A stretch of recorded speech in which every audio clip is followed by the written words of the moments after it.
Sophia and Justice. Hi. Hi. My name's Ashley from With Ashley and Co. and the Geek Girls Universe podcast. Thank you for taking time to chat with us today. Yeah, no problem. Thank you guys. So I'm a total D&D noob, and I had an absolute blast watching this movie. How familiar were you guys with it before you got involved? And if you were already familiar with it, then I have to ask about your characters, obviously, when you play at home. Oh, you don't need to know. Sophia's played before. I've never played before. We did play as a cast though before we started shooting, which was really fun because we got to flesh out our characters even more. But Sophia, why don't you tell them what your character's name was? Oh no. In high school. Do you think it's allowed? Am I Yeah, allowed? It's inappropriate, so feel free to censor it as you need. Okay, censor this if need be. My character was a rogue. My Yes. my character was called Vibrator. He was a boy who vibrates. That was all that he could do.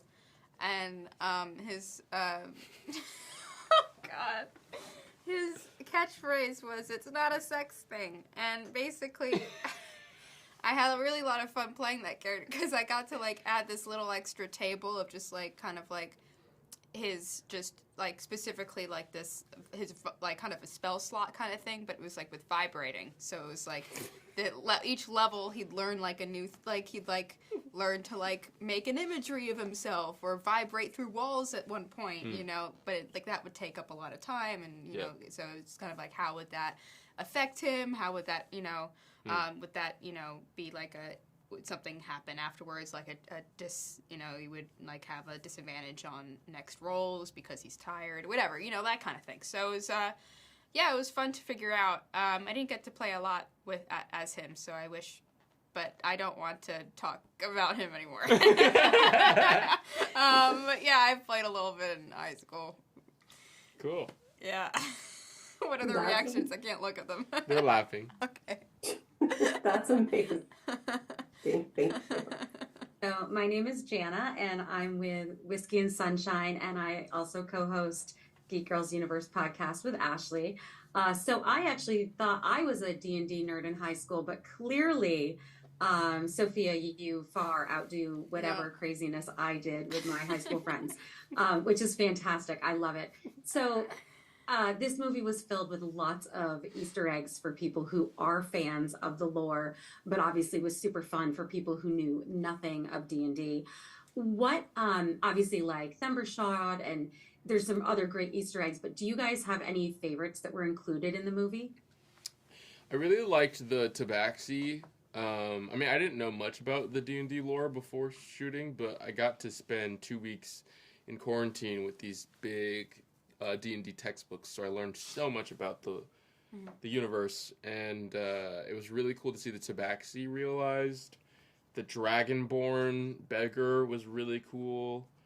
The animatronics on this movie are phenomenal, as are the VFX, but the company that did the animatronics, Legacy, just put so much time into the details of these creatures, and it's amazing as an actor to be able to actually play off of something that's there instead of like a tennis ball or a man in a green suit. But yeah, Tabaxi and Dragonborn were my favorite. My favorite character was my character. What? Well, I mean, like I always found tieflings to be really interesting. Oh, yeah. Because it's like not just like a demon thing, but it's also like if they ever like, you know, it's like also almost like a genetic thing as well. And the way they wrote her, where she's, you know, because usually people make them like a in like the evil category, like like maybe lawful evil or something, or maybe even neutral. But she was like this a lawful good in order to like, because that made her kind of in order to go in a different direction, you know, and it made her a really interesting character to play. And I always found tieflings to be really interesting. I've never played a tiefling, but yeah. So my character's my favorite character. All right, so fingers crossed we're going to get like a cinematic universe out of this. So we're going to pretend that we're putting it out there and it's going to happen. Where would you like to see the adventures take your characters next? I really want to be possessed by an evil entity. You already and done that. Oh, not evil. No, entity, not no. evil. I want to be possessed by an evil entity and become a villain. Okay. And then I have to be saved by my friends. But I'm like putting myself at the center of the story. I like to have more screen. Just kidding. More screen time? More screen time. Because all of her characters' screen time is in the form of animals. Yeah. She just wants to be in the movie, Sophia. I want to be in the movie, and the next one. You know what would be cool for your character? Hold on. You know what would be cool for your character? What? If you like change just like one limb of yours into Yeah, an animal limb. yeah. So then your face is on camera, yeah. but you have like an owlbear arm. I have them like turn into like something like a owlbear arm or like even like a tentacle or something. Tentacle, and then I don't have cool. to do anything. I'll just stand there and they can do everything for me. There you I can go. beat everyone up by putting my hand out. Yeah, that's cool. That's cool. I also want to use my horns to headbutt somebody. Yeah. That's my goal for next time. Okay, so Justice, we had read somewhere that you had added some sign language into your spell choreography. Can you talk a little bit more about that and how that kind of came to be? Sure, yeah. I worked with a choreographer on what I was going to do for the gestures. I don't like in movies when people just gesture vaguely, like fingers splayed in a direction and like they expect something to happen. I feel like that's lazy. So I really wanted to ground it in some form of... I just wanted to ground it in something. And I've been learning sign language for a while now. And so I would take the sign of the word that had to do with the intended action of the spell and morph it slightly to make it a little bit more spellcastery. Do you have an example? Do you remember one? Yeah, one that I did was for the fresh cut grass smell spell.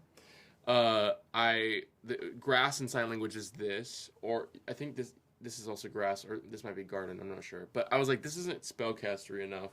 So I took the word for garden, the sign for garden, which is, well, this is garden, which is grow, but 2 times. Or you can do like a grow box, which is garden.